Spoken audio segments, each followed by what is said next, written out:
ओम श्री परमात्मने नमः। ओम नमो भगवते वासुदेवाय। आज श्रीमद् भागवत महापुराण चतुर्थ स्कंद के अध्याय 7 की पावन कथा में हम आज सुनेंगे दक्ष के यज्ञ की पूर्ति किस प्रकार हुई। दक्ष के यज्ञ की पूर्ति का वर्णन सुनेंगे आज की कथा में। श्री मैत्रेय जी विदुर जी से कहते हैं, हे महाबाहो विदुर जी, ब्रह्मा जी के इस प्रकार प्रार्थना करने पर भगवान शंकर ने प्रसन्नता पूर्वक हंसते हुए उनसे इस प्रकार कहा। सुनिए। श्री महादेव जी ने ब्रह्मा जी से कहा, हे प्रजापते, भगवान की माया से मोहित हुए दक्ष के जैसे ना समझो के अपराध की न तो मैं चर्चा करता हूँ और न उन्हें याद ही करता हूँ। मैंने तो केवल सावधान करने के लिए ही उन्हें थोड़ा सा दंड दे दिया। दक्ष प्रजापति का सिर जल गया है, इसलिए उनके धड़ पर बकरे का सिर लगा दिया जाए। भगदेव मित्र देवता के नेत्रों से अपना यज्ञ भाग देखें। पुषा पिसा हुआ अन्न खाने वाले हैं, वे उसे यजमान के दांतों से भक्षण करें तथा अन्य सब देवताओं के अंग प्रत्यंग भी स्वस्थ हो जाएं, क्योंकि उन्होंने यज्ञ से बचे हुए पदार्थों को मेरा भाग निश्चित किया है। अधवर्यो आदि याज्ञिकों में से जिनकी भुजाएं टूट गई हैं, वे अश्विनी कुमार की भुजाओं से, और जिनके हाथ नष्ट हो गए हैं, वे पुषा के हाथों से काम करें तथा भृगु जी के बकरे की सी दाढ़ी मूछ हो जाएं। श्री मैत्रेय जी विदुर जी से कहते हैं कि हे विदुर जी, तब भगवान शंकर के ये वचन सुनकर सब लोग प्रसन्नचित्त से धन्य धन्य इस प्रकार से कहने लगे। फिर सभी देवता और ऋषियों ने महादेव जी से दक्ष की यज्ञशाला में पधारने के लिए उनसे प्रार्थना की, और तब वे उन्हें तथा ब्रह्मा जी को साथ में लेकर वहां गए।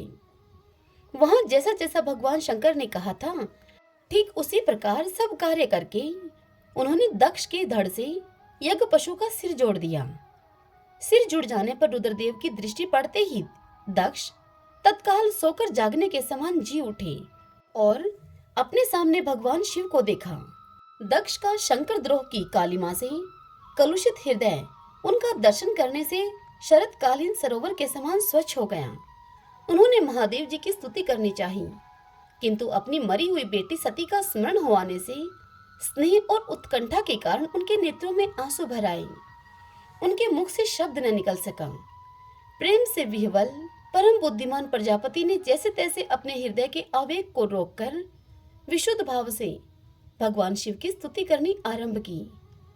दक्ष ने कहा, हे भगवान, मैंने आपका अपराध किया था, किंतु आपने उसके बदले में मुझे दंड के द्वारा शिक्षा देकर बड़ा ही अनुग्रह किया है।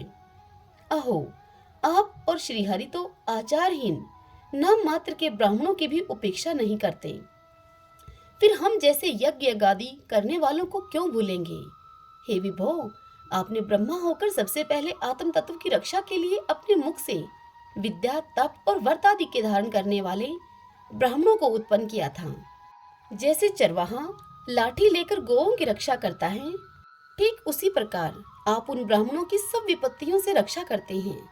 मैं आपके तत्व को नहीं जानता था, इसी से मैंने भरी सभा में आपको अपने वाग्बाणों से बेधा था, किंतु आपने मेरे उस अपराध का कोई विचार नहीं किया।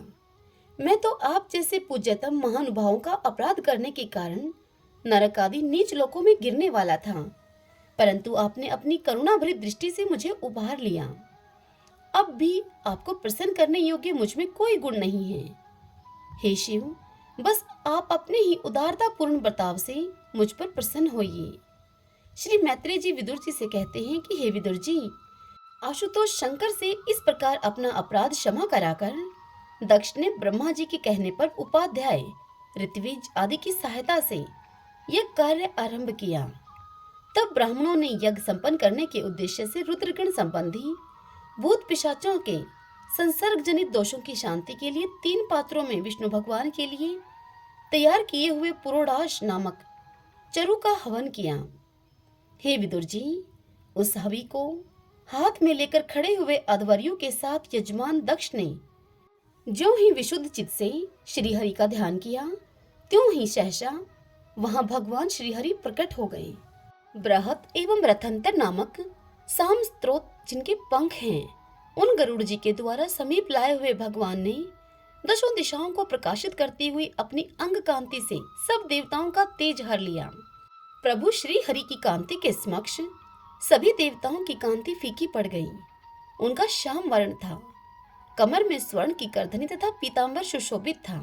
उनका मुख कमल भौरों के समान नीली अलकावली और कांति में कुंडलों से शोभायमान था। उनके स्वर्ण में आभूषणों से विभूषित 8 भुजाएं थीं, जो भक्तों की रक्षा के लिए सदा उद्यत रहती हैं। 8 भुजाओं में वे शंख, पद्म, चक्र, बाण, धनुष, गदा, खड्ग और ढाल लिए हुए थे तथा इन सब आयुधों के कारण वे फूले हुए कनेर के वृक्ष के समान जान पड़ते थे। प्रभु श्री हरि के हृदय में श्री वत्स का चिन्ह था और सुंदर वनमाला सुशोभित थी। वे अपने उदार हास और लीलामय कटाक्ष से सारे संसार को आनंदमगन कर रहे थे। पार्षदगण दोनों ओर राजहंस के समान सफेद पंखे और चंवर डुला रहे थे। भगवान के मस्तक पर चंद्रमा के समान शुभ्र छत्र शोभा दे रहा था। भगवान पधारे हैं, यह देखकर इंद्र, ब्रह्मा और महादेव जी आदि देवश्वरों सहित समस्त देवता, गंधर्व और ऋषि आदि ने सहसा खड़े होकर उन्हें प्रणाम किया।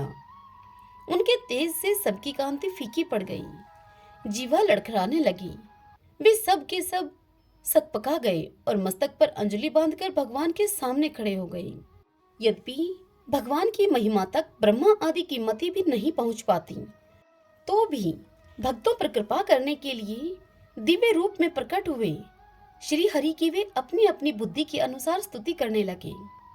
सबसे पहले प्रजापति दक्ष एक उत्तम पात्र में पूजा की सामग्री लेकर नंद सुनंद आदि पार्षदों से घिरे हुए प्रजापतियों के परम गुरु भगवान यज्ञेश्वर के पास गए और अति आनंदित होकर विनीत भाव से हाथ जोड़कर प्रार्थना करते हुए प्रभु के शरणापन हुए।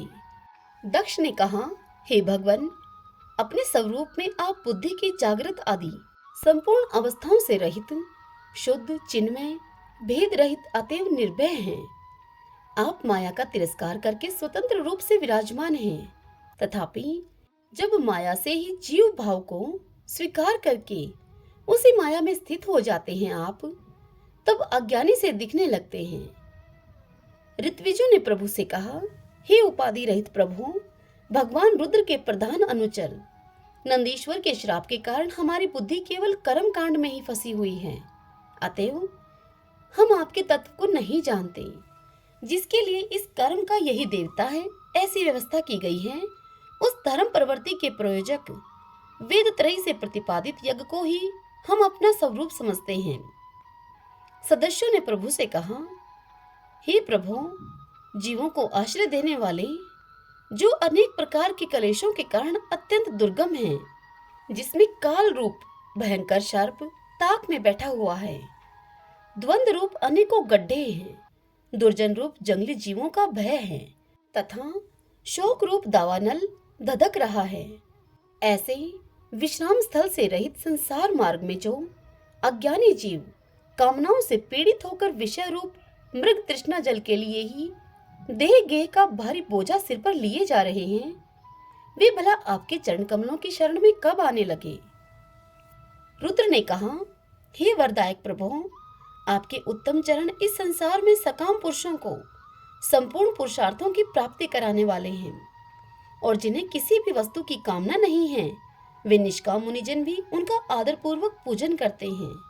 उनमें चित लगा रहने के कारण यदि अज्ञानी लोग मुझे आचार भ्रष्ट कहते हैं, तो कहें, आपके परम अनुग्रह से मैं उनके कहने सुनने का कोई विचार नहीं करता।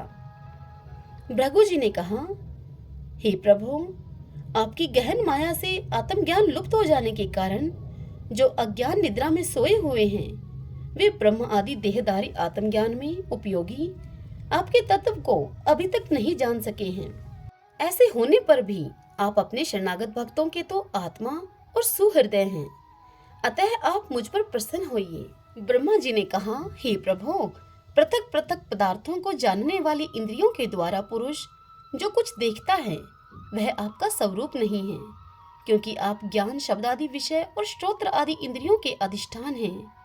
ये सब आप में अध्यस्त हैं, अतएव आप इस माया में प्रपंच से सर्वथा अलग हैं। इंद्र ने कहा, हे अच्युत, आपका यह जगत को प्रकाशित करने वाला रूप देहद्रोहियों का संहार करने वाली 8 भुजाओं से सुशोभित है, जिनमें आप सदा ही नाना प्रकार के आयुध धारण किए रहते हैं। यह रूप हमारे मन और नेत्रों को परम आनंद देने वाला है। याज्ञिकों की पत्नियों ने प्रभु से कहा कि हे भगवान, ब्रह्मा जी ने आपके पूजन के लिए ही इस यज्ञ की रचना की थी, परंतु दक्ष पर कुपित होने के कारण इसे भगवान पशुपति ने अब नष्ट कर दिया है। हे यज्ञ मूर्ति, शमशान भूमि के समान उत्सवहीन हुए हमारे उस यज्ञ को आप नील कमल की सी कांति वाले अपने नेत्रों से निहार करके फिर से पवित्र कीजिए। ऋषियों ने प्रभु से कहा कि हे भगवान, आपकी लीला बड़ी ही अनोखी है, क्योंकि आप कर्म करते हुए भी उनसे निर्लेप रहते हैं। दूसरे लोग वैभव की भूख से जिन लक्ष्मी जी की उपासना करते हैं, वे स्वयं आपकी सेवा में लगी रहती हैं, तो भी आप उनका मान नहीं करते, उनसे निष्प्रह रहते हैं। सिद्धों ने श्री हरि से कहा कि हे प्रभु, यह हमारा मन रूप हाथी नाना प्रकार के कलेश रूप दावानल से दग्ध एवं अत्यंत त्रसित होकर आपकी कथा रूप विशुद्ध अमृतमय सरिता में घुसकर गोता लगाए बैठा है। वहां ब्रह्मानंद में लीन सा हो जाने के कारण उसे न तो संसार रूप दावानल का ही स्मरण है और न वह उस नदी से बाहर ही निकलता है। यजमान पत्नी ने प्रभु से कहा, हे सर्वसमर्थ परमेश्वर, आपका स्वागत है। मैं आपको नमस्कार करती हूँ। आप मुझ पर प्रसन्न होइए। हे लक्ष्मीपते, अपनी प्रिया लक्ष्मी जी के सहित आप हमारी रक्षा कीजिए। हे यज्ञेश्वर, जिस प्रकार सिर के बिना मनुष्य का धड़ अच्छा नहीं लगता, ठीक उसी प्रकार अन्य अंगों से पूर्ण होने पर भी आपके बिना यज्ञ की शोभा नहीं होती। लोकपालों ने श्री हरि से कहा, हे अनंत परमात्मन, आप समस्त अंतःकरणों की साक्षी हैं। यह सारा जगत आपके ही द्वारा देखा जाता है, तो क्या माइक पदार्थों को ग्रहण करने वाली हमारी इन नेत्र आदि इंद्रियों से कभी आप प्रत्यक्ष हो सके हैं? वस्तुतः आप हैं तो पंचभूतों से पृथक, फिर भी 5 भौतिक शरीरों के साथ जो आपका संबंध प्रतीत होता है, यह आपकी माया ही है। यज्ञेश्वरों ने भगवान श्री हरि से कहा कि हे प्रभु, जो पुरुष संपूर्ण विश्व के आत्मा आप में और अपने में कोई भेद नहीं देखता, उससे अधिक प्यारा आपको कोई नहीं है। तथापि हे भक्तवत्सल, जो लोग आप में स्वामी भाव रखकर अनन्य भक्ति से आपकी सेवा करते हैं, उन पर भी आप कृपा कीजिए। जीवों के अदृष्टवश जिसके सत्व आदि गुणों में बड़ी विभिन्नता आ जाती है, उस अपनी माया के द्वारा जगत की उत्पत्ति, स्थिति और प्रलय के लिए ब्रह्म आदि विभिन्न रूप धारण करके आप भेद बुद्धि पैदा कर देते हैं, किंतु अपनी स्वरूप स्थिति से आप उस भेद ज्ञान और उसके कारण सत्व आदि गुणों से सर्वथा दूर हैं। ऐसे आपको हमारा नमस्कार है। ब्रह्म स्वरूप वेद ने प्रभु से कहा, हे प्रभु, आप ही धर्म आदि की उत्पत्ति के लिए शुद्ध सत्व को स्वीकार करते हैं, साथ ही आप निर्गुण भी हैं। अतएव आपका तत्व न तो मैं जानता हूँ और न ब्रह्मा आदि कोई और ही जानते हैं। आपको मेरा नमस्कार है। अग्निदेव ने श्री हरि से कहा, हे भगवान, आपके ही तेज से प्रज्वलित होकर मैं श्रेष्ठ यज्ञों में देवताओं के पास घृत मिश्रित हवि पहुंचाता हूँ। आप साक्षात यज्ञ पुरुष एवं यज्ञ की रक्षा करने वाले हैं। अग्निहोत्र, दर्श, पौर्णमास, चातुर्मास और पशु सोम, ये 5 प्रकार के यज्ञ आपके ही स्वरूप हैं तथा आश्रावय, अस्तु, श्रोषट, यजे, ये यजामहे और वसट, इन 5 प्रकार के यजुर मंत्रों से आपका ही पूजन होता है। मैं आपको प्रणाम करता हूँ। देवताओं ने कहा, हे देव, आप आदि पुरुष हैं। पूर्व कल्प का अंत होने पर अपने कार्य रूप इस प्रपंच को उदर में लीन करके आपने ही प्रलयकालीन जल के भीतर शेषनाग की उत्तम शैया पर शयन किया था। आपके आध्यात्मिक स्वरूप का जनलोक आदिवासी सिद्धगण भी अपने हृदय में चिंतन करते हैं। अहो, वही आप आज हमारे नेत्रों के विषय होकर अपने भक्तों की रक्षा कर रहे हैं। गंधर्वों ने श्रीहरि से कहा, हे देव, मरीचि आदि ऋषि और ये ब्रह्मा, इंद्र तथा रुद्र आदि देवगण आपके अंश के भी अंश हैं। हे महत्तम, यह संपूर्ण विश्व आपके खेल की सामग्री है। हे नाथ, ऐसे आपको हम सर्वदा प्रणाम करते हैं। विद्याधरों ने प्रभु से कहा, हे प्रभु, परम पुरुषार्थ की प्राप्ति के साधन रूप इस मानव देह को पाकर भी जीव आपकी माया से मोहित होकर इसमें मैं मेरेपन का अभिमान कर लेता है। फिर वह दुर्बुद्धि अपने आत्मियों से तिरस्कृत होने पर भी असत विषयों की ही लालसा करता रहता है। किंतु ऐसी अवस्थाओं में भी जो आपकी कथामृत का सेवन करता है, वह इस अंतःकरण के मोह को सर्वथा त्याग देता है। ब्राह्मणों ने श्रीहरि से कहा कि हे भगवान, आप ही यज्ञ हैं, आप ही हवि हैं, आप ही अग्नि हैं और स्वयं आप ही मंत्र हैं, आप ही समिधा, कुशा और यज्ञ पात्र हैं तथा आप ही सदस्य, ऋत्विज, यजमान एवं उसकी धर्म पत्नी, देवता, अग्निहोत्र, स्वधा, सोमरस, घृत और पशु हैं। हे वेदमूर्ते, यज्ञ और उसका संकल्प दोनों आप ही हैं। पूर्व काल में आप ही अति विशाल वराह रूप धारण करके रसातल में डूबी हुई पृथ्वी को लीला से ही अपने दाढ़ों पर उठाकर इस प्रकार निकाल लाए थे जैसे कि कोई गजराज कमलिनी को उठा लाया हो।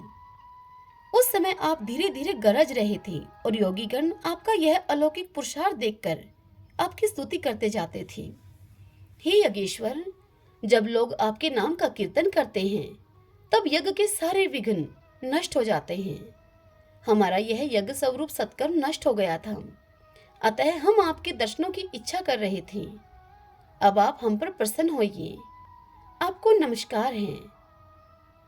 श्री मैत्रेय जी विदुर जी से कहते हैं कि हे भैया विदुर, जब इस प्रकार सब लोग यज्ञरक्षक भगवान हर्षिकेश की स्तुति करने लगे, तब परम चतुर दक्ष ने रुद्र पार्षद वीरभद्र के ध्वंस किए हुए यज्ञ को फिर आरंभ कर दिया। सर्व अंतर्यामी श्री हरि यों तो सभी के भागों के भोक्ता हैं, तथापि त्रिकपाल पुरोडाश रूप अपने भाग से और भी प्रसन्न होकर उन्होंने दक्ष को संबोधन करके इस प्रकार कहा। श्री भगवान ने दक्ष से कहा, जगत का परम कारण मैं ही ब्रह्मा और महादेव हूँ। मैं सबका आत्मा, ईश्वर और साक्षी हूँ तथा स्वयं प्रकाश और उपाधि शून्य हूँ। हे विप्रवर, अपनी त्रिगुणात्मिका माया को स्वीकार करके मैं ही जगत की रचना, पालन और संहार करता रहता हूँ और मैंने ही उन कर्मों के अनुरूप ब्रह्मा, विष्णु और शंकर ये नाम धारण किए हैं। ऐसा जो भेद रहित विशुद्ध पर ब्रह्मा स्वरूप मैं हूँ, उसी में अज्ञानी पुरुष ब्रह्मा, रुद्र तथा अन्य समस्त जीवों को विभिन्न रूप से देखता है। जिस प्रकार मनुष्य अपने सिर, हाथ आदि अंगों में ये मुझसे भिन्न है ऐसी बुद्धि कभी नहीं करता, उसी प्रकार मेरा भक्त प्राणी मात्र को मुझसे भिन्न नहीं देखता।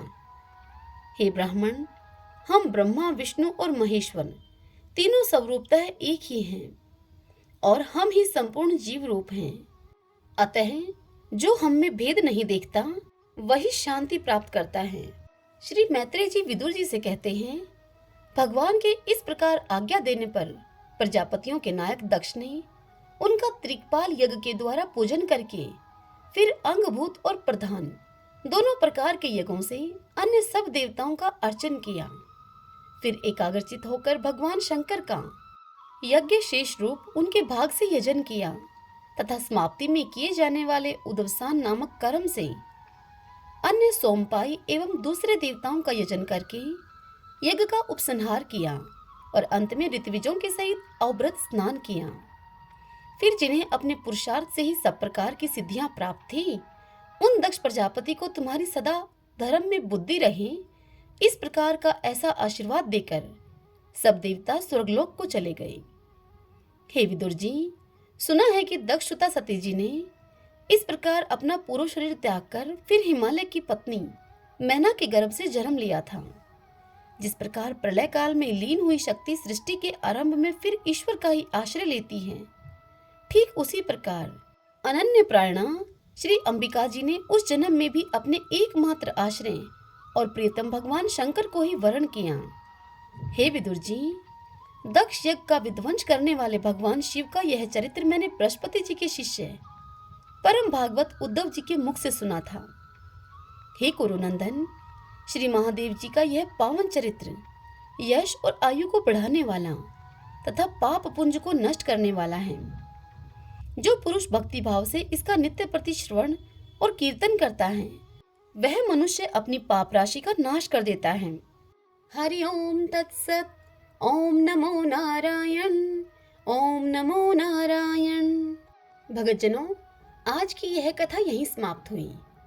कल की कथा में हम सुनेंगे ध्रुव का वन में गमन करना। कल के दिन हम इस पावन कथा का रसपान करेंगे। जय श्री कृष्णा। राधे राधे।